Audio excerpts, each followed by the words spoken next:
João, capítulo 6, verso 60. Aleluia.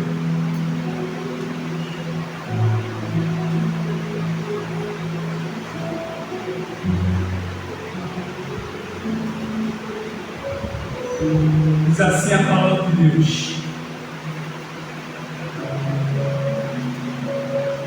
muitos, pois, dos seus discípulos, ouvindo isso, disseram: duro é este discurso, quem o pode ouvir? Sabendo, pois, Jesus em si mesmo que os seus discípulos murmuravam a respeito disso, disse-lhes: isso vos escandaliza? Que seria, pois, se vissem subir o Filho do Homem para onde primeiro estava? O Espírito é o que vivifica, a carne para nada aproveita. As palavras que vos disse são Espírito e vida. Mas há algum de vós que não crê, porque bem sabia Jesus desde o princípio quem eram os que não criam e quem era o que o havia de entregar. Eu dizia: por isso eu vos disse que ninguém pode vir a mim se por meu Pai lhe não for concedido. Desde então, muitos dos seus discípulos tornaram para trás e já não andavam com ele. Então disse Jesus aos 12: quereis vós também retirar-vos? Respondeu-lhes, pois, Simão Pedro: Senhor, para quem iremos nós? Tu tens a palavra da vida eterna. Nós temos crido e conhecido que tu és o Cristo, o Filho de Deus. Respondeu-lhes Jesus: não vos escolhi a vós os 12, e um de vós é um diabo. Então, e isso dizia ele de Judas Iscariotes, filho de Simão, porque este o havia de entregar, sendo um dos 12. Querido Deus e eterno Pai, tem misericórdia de nós, esclarece-nos, ó Pai, as tuas verdades nesta noite, em nome do Senhor Jesus Cristo. Amém. Assentados, queridos. Meus amados irmãos, nos capítulos anteriores, a gente observa aqui que Jesus Cristo, ele realizou milagres, multiplicação dos pães, andou sobre a água, fez muitas maravilhas. Até então estava tudo muito bem. Até então ele era ótimo. Até então ele era muito bom. Mas, com certeza, enquanto Jesus fazia o milagre da multiplicação dos pães, como aconteceu, ele observava o comportamento de cada um que estava com ele, acompanhando. Enquanto ele andava sobre as águas, da mesma forma ele continuou observando. Mas ia chegar um momento exato em que ele iria direto ao ponto e mostrar para todos eles qual era a razão da vida dele, qual era o motivo, o porquê, e mostrar também a necessidade de todos eles, como para nós também. Porque na realidade, nós pensamos que conhecemos a nossa necessidade. É a nossa visão, só que a nossa visão é uma visão terrena, é uma visão humana. Até aí a gente conhece, mas talvez tenhamos a dificuldade de entender e conhecer qual é a nossa verdadeira necessidade.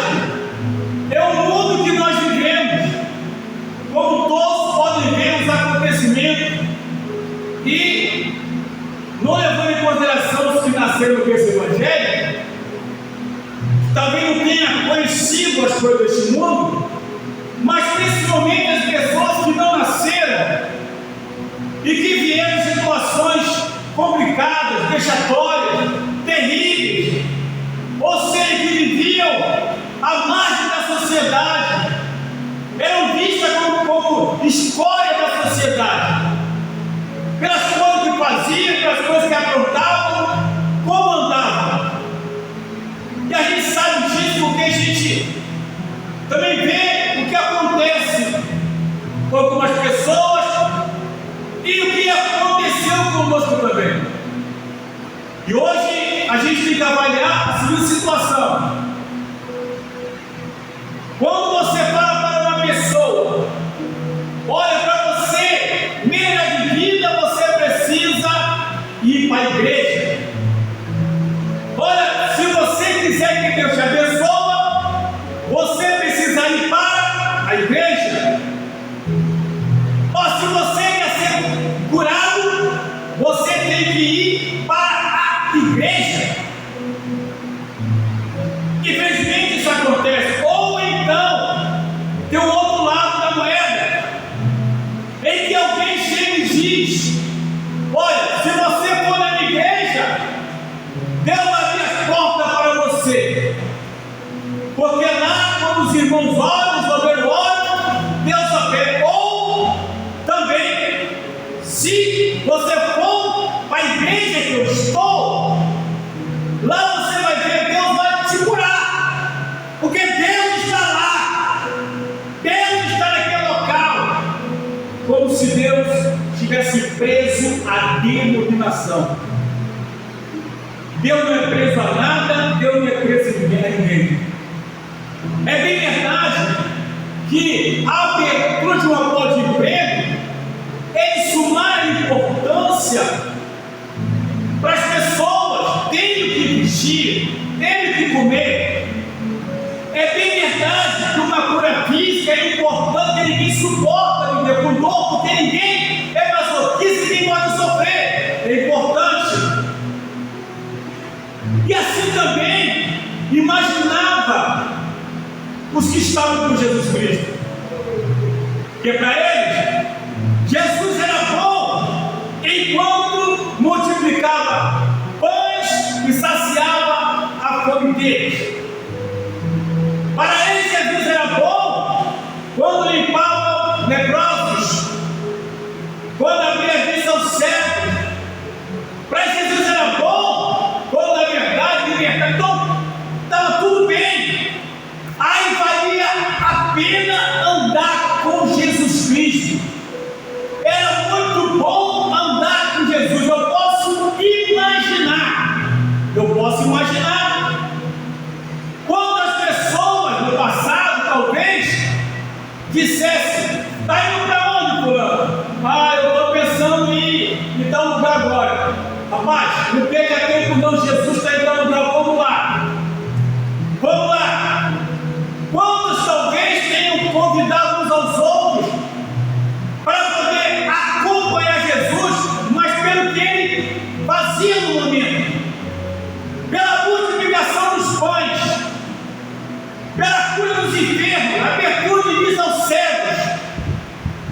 Era muito bom, porque eles tinham certeza que essas coisas aconteceriam. Então valia a pena seguir Jesus Cristo. Vale a pena.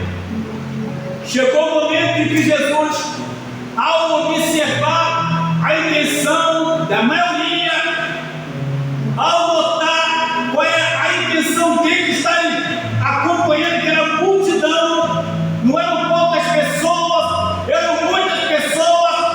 E evidentemente, aquele que operava milagre era o mesmo que observava a intenção de todos aqueles.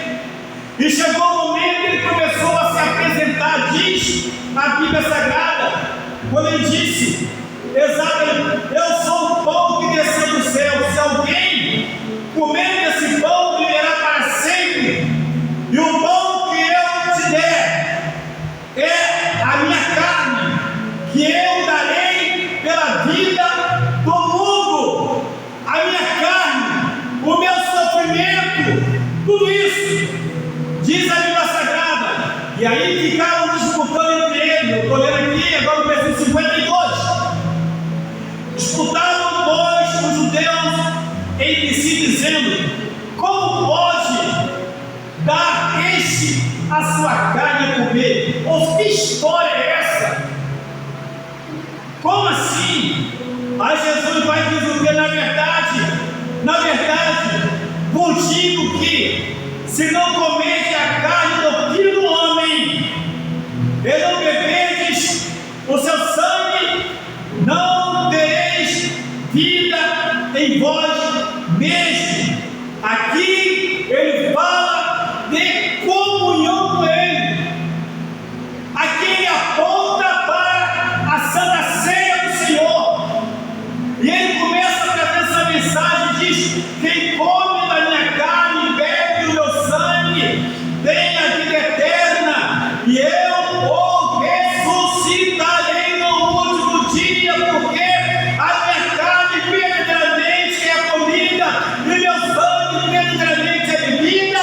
Quem come a minha carne e bebe do meu sangue permanece em mim e eu nele. Pronto, foi o suficiente. Quando ele falou tudo isso, ele estava falando o quê? Chamamos para uma responsabilidade cristã, uma responsabilidade espiritual. Quando ele falou isso, na verdade, não queria dizer que não iria continuar multiplicando os pães, ele não queria dizer que não ia continuar curando os enfermos, ele não queria dizer que não ia continuar abrindo as portas, ele não é isso, ele não ia deixar de fazer essas coisas, mas estava apontando para eles o que era principal, o que era necessário, primeiramente, como diz a Bíblia em Mateus 6,33, que diz: mas buscar primeiro o reino de Deus e a sua justiça, e todas essas coisas nos serão acrescentadas. Não é todas as essas coisas referindo a partir do versículo 25, ele fala da vestimenta, ele fala do alimento, ele fala da necessidade básica do ser humano.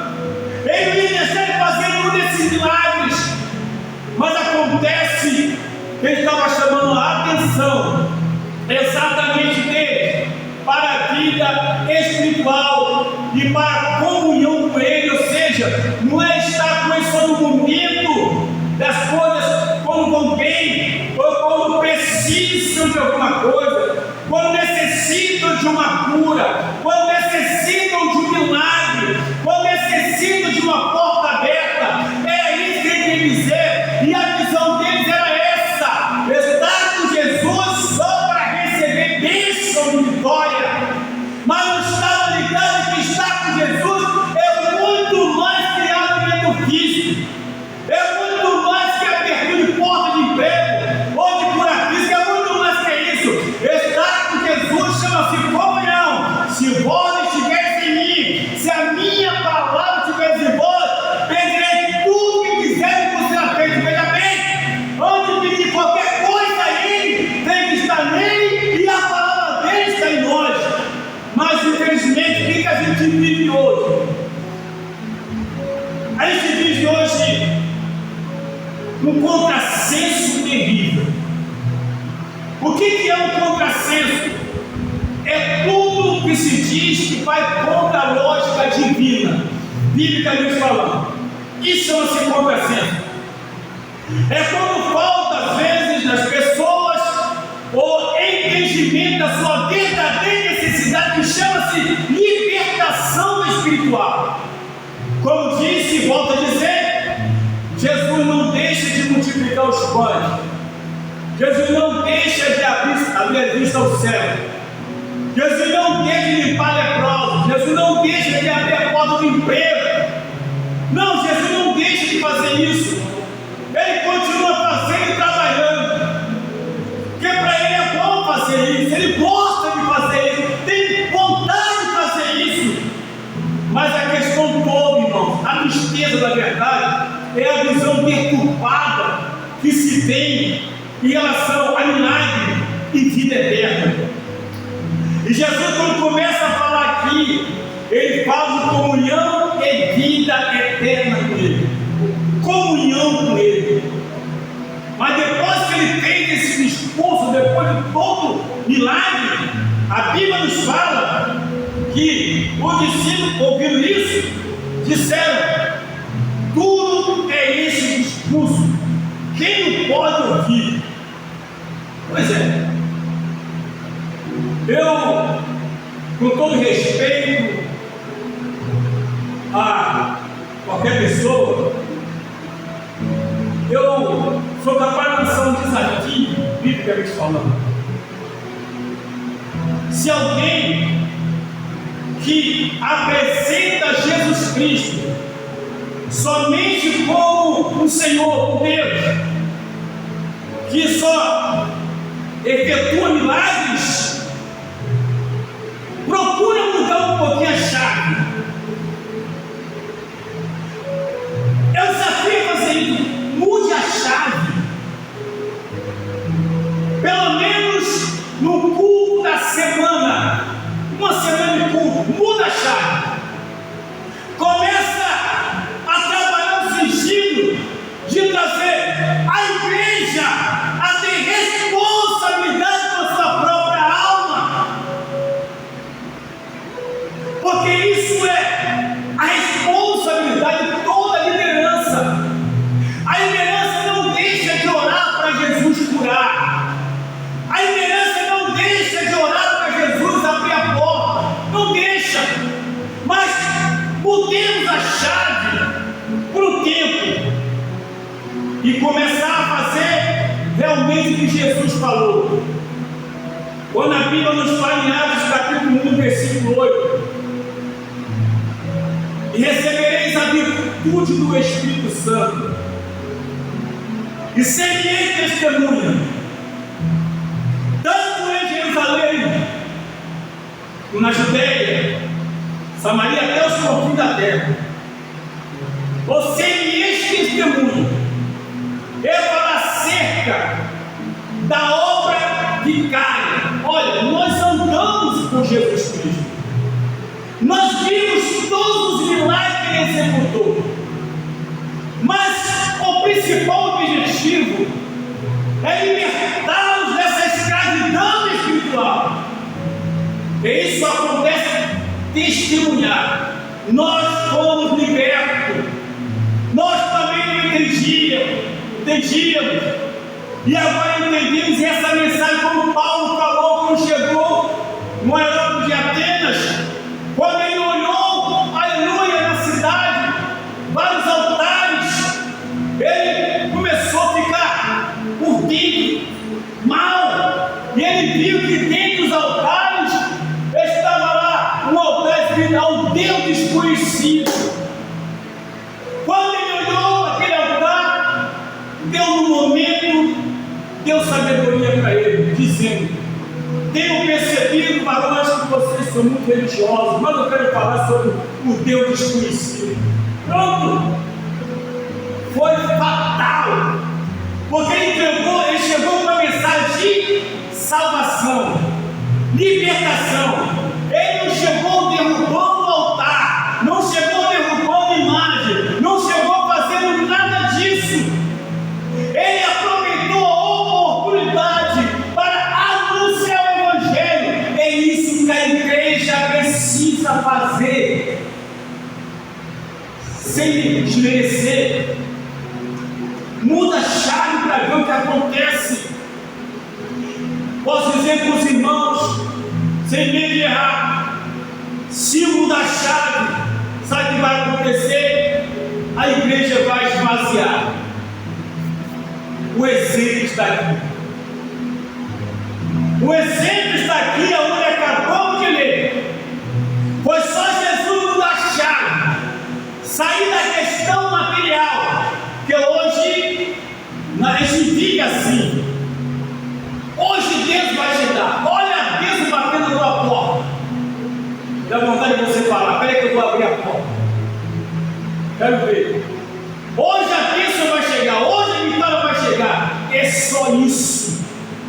Não tem outra mensagem. Não tem a mensagem de libertação. Só tem a mensagem que Deus vai te dar. Olha essa bandeira de prata. Olha essa chave de ouro. Olha essa porta que está aberta. É tudo isso. E muitas vezes Deus nem mandou falar isso. Mas isso é um chamariz. Isso chama público, chama pessoa. Isso dá like no YouTube, na internet. Que é isso que as pessoas gostam. E não estão preocupadas com a tua libertação. Não estão preocupadas com a tua salvação. Não estão preocupadas com a adoração a Deus. Mas quer saber apenas de receber. Mas não se doa para Deus. Muda a chave para ver o que acontece. Porque a Bíblia nos fala, sabendo, pois, Jesus em si mesmo que os seus discípulos murmuravam a respeito disso, disse-lhes: isso vos escandaliza? Ou seja, chamá-los para ter uma verdadeira comunhão comigo vos escandaliza? Engraçado, ninguém se escandaliza na multiplicação dos pães. Não.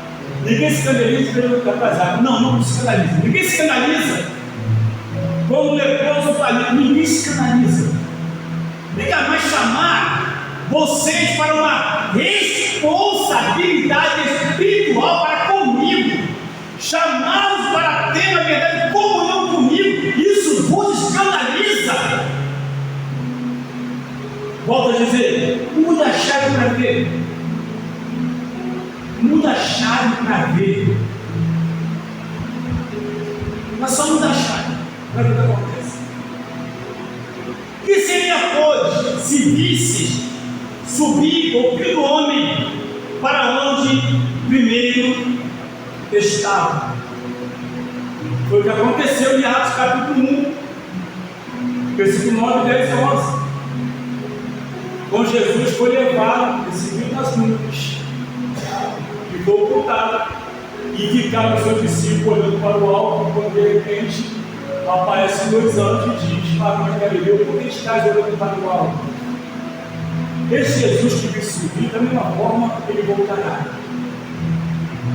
Ele fala aqui: o que seria de você se isso acontecer? Porque isso vai acontecer.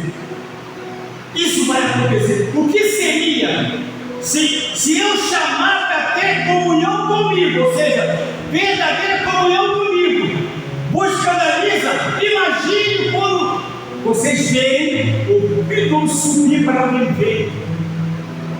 Será que vocês vão crer? Não vão também escandalizar? O Espírito é que vivifica, a carne para nada aproveita. A palavra que eu vos disse são o Espírito de vida. Ou seja, o pão que eu multipliquei só alimenta o físico de vocês, mas não alimenta a alma. Não alimenta a alma.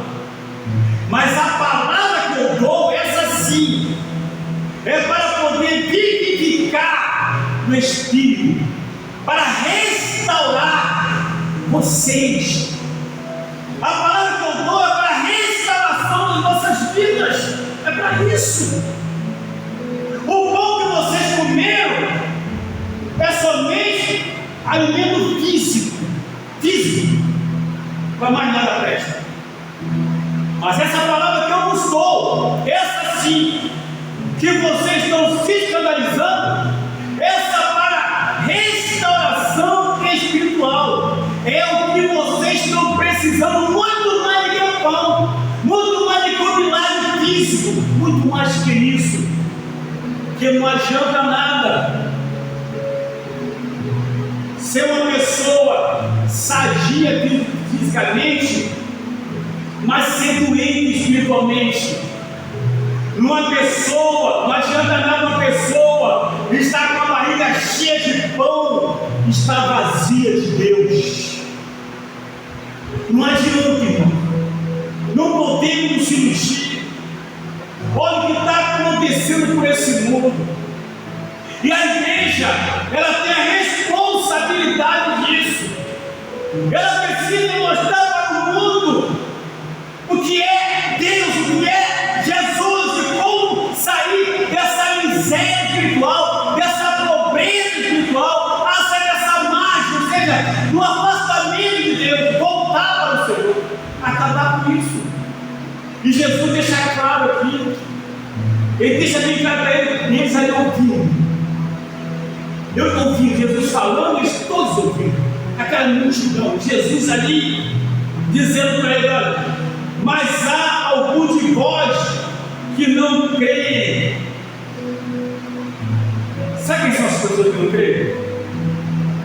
Você só percebe isso que você não tem como chegar e ver quem crê e quem não crê.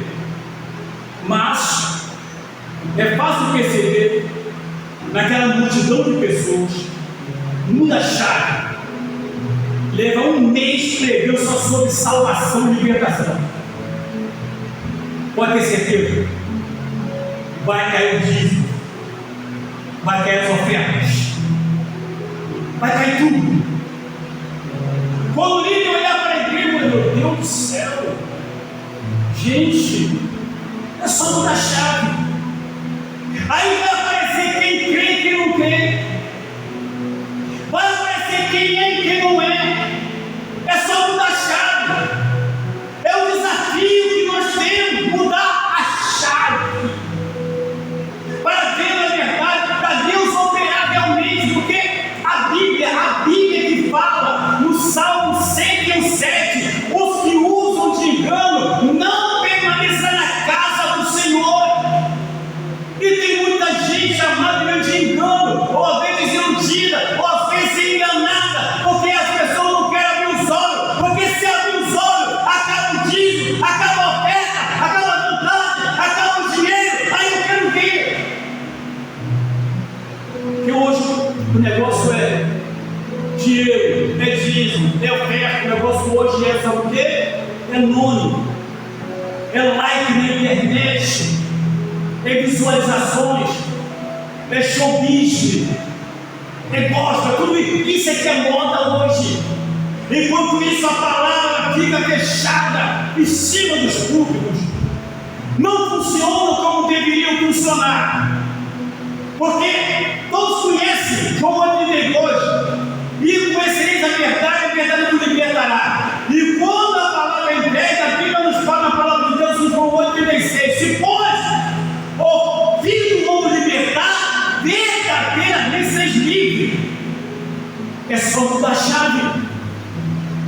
Jesus sabia quem estava crendo e quem não estava crendo. E diz mais: porque bem sabia Jesus, desde o princípio, quem eram os que não criam e quem era o que havia de entregar. Havia um grupo que não acreditava, havia um outro grupo, uma outra pessoa que iria entregar, havia no meio uma pessoa falsa, estava ali e não estava ali, estava com segundas intenções, e Jesus deixa claro na verdade tudo isso. Ou seja, ainda que a pessoa estivesse ali, ela poderia estar escondida de todos, mas não estava escondida de Deus. De Deus não estava escondida, não estava, porque Jesus sabia, segundo diz a palavra de Deus, aleluia, e dizia: por isso eu vos disse que ninguém pode vir a mim, se for meu Pai lhe não for concedido. Sabe o que significa isso?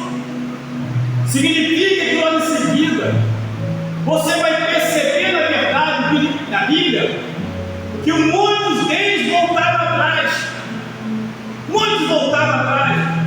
Ou seja, havia uma multidão somente interessada nos milagres, somente interessada nas bênçãos, somente interessado nas vitórias terrenas, desprezando a vitória celestial, a vitória espiritual, a libertação espiritual.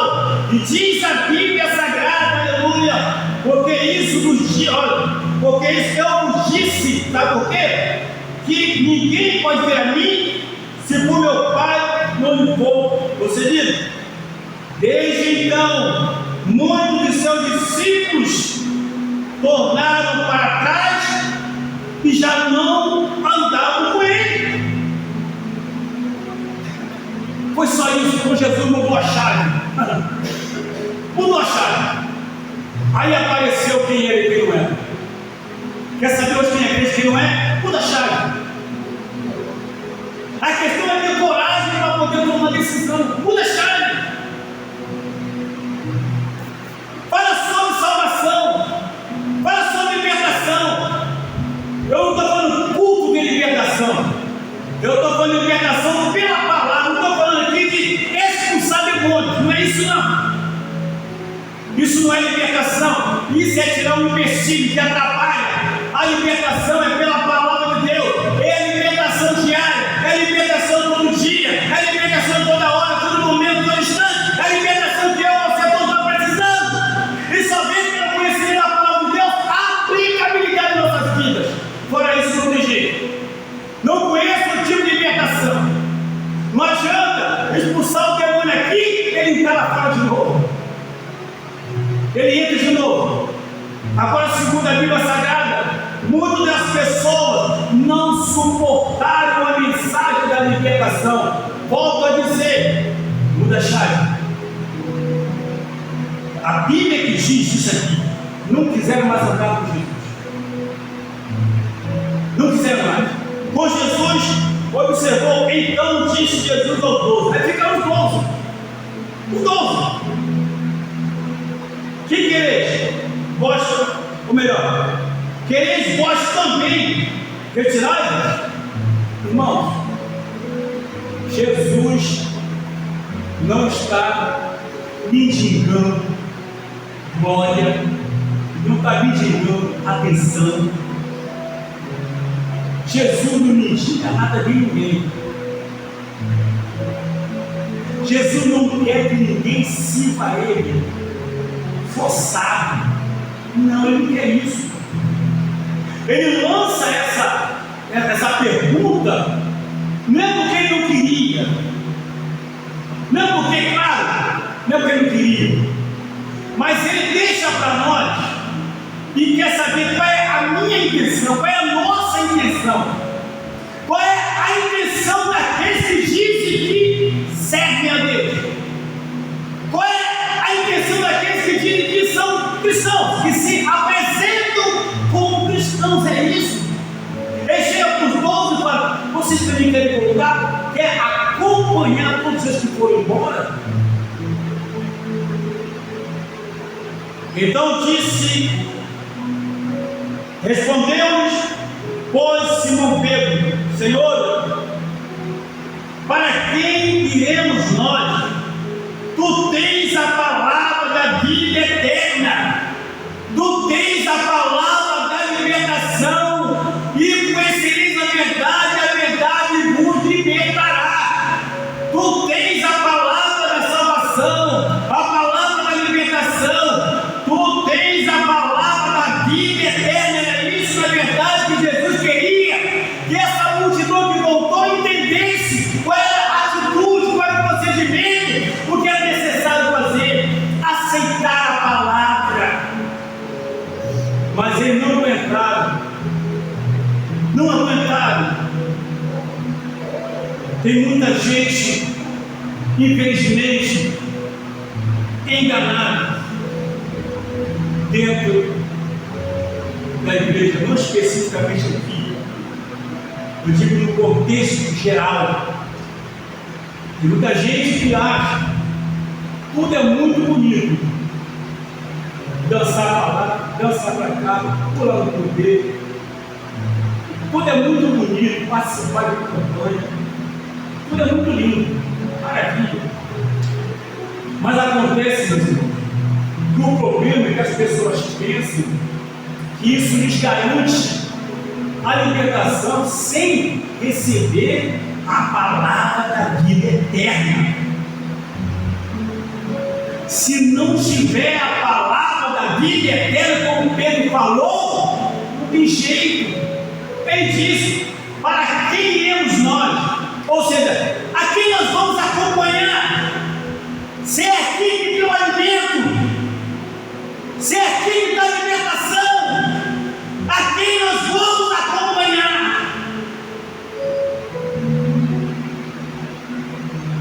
Eu cheguei um tempo até ficar preocupado. Claro, quando chegou, meus ouvidos, eu ouvi isso. Olha, contei com uma pessoa, não falo o nome, uma pessoa conversando assim: poxa, mas naquela igreja de vocês, o pastor se faz de Bíblia, parece que vou ficar contando historinha minha, não vai explicar a ninguém não. O que de Bíblia é perceber. Ah, mas só Bíblia, não, vou falar de que Bíblia, chipadinho. Eu vou pegar um livro de um autor e vou botar aqui do lado. A Bíblia aqui e o livro do autor aqui. Fica olhando para a Bíblia e o que o autor está falando. Não, é isso aqui. É isso aqui. E às vezes as pessoas não gostam. Isso faz mal. Faz mal. Procurando mestre para si mesmo. Está dando comichão nos ouvidos. Porque a palavra da libertação aí incomode muito. Incomode muito. Por isso voltava atrás. E Jesus sabia da verdade. Quando ele falou: quer voltar? Respondeu: pois não tenho para onde ir. Para quem iremos? Não é para onde não. Veja bem, não é para onde. Porque às vezes a pessoa está numa denominação, aí depois vai para outra denominação, aí vai para outra denominação, fica assim passeando pela denominação, para lá e para cá, para lá e para cá, para lá e para cá. Pedro aqui diz: para quem? Não é para qual igreja, não é para qual denominação, para quem iremos nós? Ou seja, quem nós vamos acompanhar? Nós temos que ficar contigo, Jesus, porque é o Senhor que tem a palavra da vida eterna, é o Senhor que tem a palavra da libertação. Presta atenção, irmão, a palavra da vida eterna e libertação não pertence a nenhuma igreja, não pertence a nenhuma denominação, pertence ao Senhor Jesus de Nazaré. E eu não posso falar que aqui é o melhor lugar para congregar. O melhor lugar para congregar é na presença do Senhor Jesus Cristo. Não, irmão, porque é isso que importa para Deus. Porque, amados, infelizmente, as pessoas se apegam mais em denominação de quem é Jesus Cristo, se apegam mais em denominação do que na palavra da vida eterna. E as pessoas, infelizmente, estão doentes, mas por outro lado não são esclarecidas, porque para muitos não pode esclarecer, porque se esclarecer a pessoa não fica, ela vai embora, ela não permanece, vai para outro canto. Há uma disputa de ovelhas. A ovelha é minha, a ovelha é nossa, a ovelha pertence a Jesus de Nazaré, não pertence a ninguém. É a mesma coisa que um fazendeiro. Ele tem uma fazenda cheia de ovelhas, não basta. Ele bota alguém para trabalhar. E ele fala: toma conta para mim, depois eu vou contar quantas tem. Ele vai prestar conta dela, mas não pertence a ele. Ele é o tomador de contas, porque todas pertencem a Deus. Deus colocou pessoas para tomar conta do que é dele, não é nosso. Não podemos agir com autoridade humana, mas com autoridade espiritual baseada na palavra de Deus. Ninguém, diz a Bíblia Sagrada também. Olha só, respondendo depois Pedro isso, depois: e nós temos crido e conhecido que tu és o Cristo, o Filho de Deus. Respondeu Jesus: não vos escolhi vós os 12, e um de vós é um diabo. É muito duro ouvir isso. Imagine a confusão que deu na cabeça dos dois. Deve ter. Será que sou eu? Será que sou eu? Não deve ser fulano, é mais feio. Mas deve ser assim. Ninguém quer fingir. Ou deve ser você que é falso. Imagina a cabeça desse pessoal fugindo. E Jesus deixou claro: um deles iria traí-lo. Mas é importante observar que não foi Jesus que se orgulhou do ministério, foi ele quem saiu. Não foi Jesus que expulsou, não foi ele que tomou a decisão de sair. Você sabe por que isso? Porque ele teve que sair. Porque todos eles, Pedro, Tiago, João, todos eles, André, Judas, Iscariotes, receberam as mesmas orientações, os mesmos ensinamentos, o mesmo discipulado, todos receberam igual modo. Mas acontece um detalhe importante, que na hora de receber o diploma, o certificado, Judas mostrou que realmente ele era. Ele não poderia ser enviado, que significa apóstolo. Ele não poderia ser apóstolo. Ele não tinha as credenciais, embora tivesse participado de todas as preleções, de todas as orientações, de tudo aquilo ali, mas não poderia receber o certificado, ser enviado, porque enviado chama-se apóstolo. Aquele que é enviado é apóstolo, e por todo pregar o evangelho a toda criatura. Aquele que crê que for batizado será salvo, porque será condenado. Ele não poderia fazer isso, não tinha condições de fazer isso. Então não poderia, se apresentou. Tanto que antes mesmo, na preleção final, como está em Atos no capítulo 1, do versículo 2 até o 7 da palavra de Deus, até o 8, perdão, verso 8, a última preleção, ali que aconteceu, ele não estava presente. Ele não estava presente. Por isso que é importante a gente avaliar. Nós somos cristãos, somos servos de Deus vivo. O meu conselho é: não se deixe enganar pelas falácias, pelos enganos e pelos engodos. Todos erramos, mas a sua base, a minha base, é a Bíblia Sagrada. Eu tenho que acompanhar Jesus de Nazaré. Esse não erra, esse não peca, esse garante a minha salvação. Que Deus tenha misericórdia de nós, em nome do Senhor Jesus Cristo. Aleluia. Precisamos estar sempre ligados e buscando a Deus em nome do Senhor Jesus Cristo.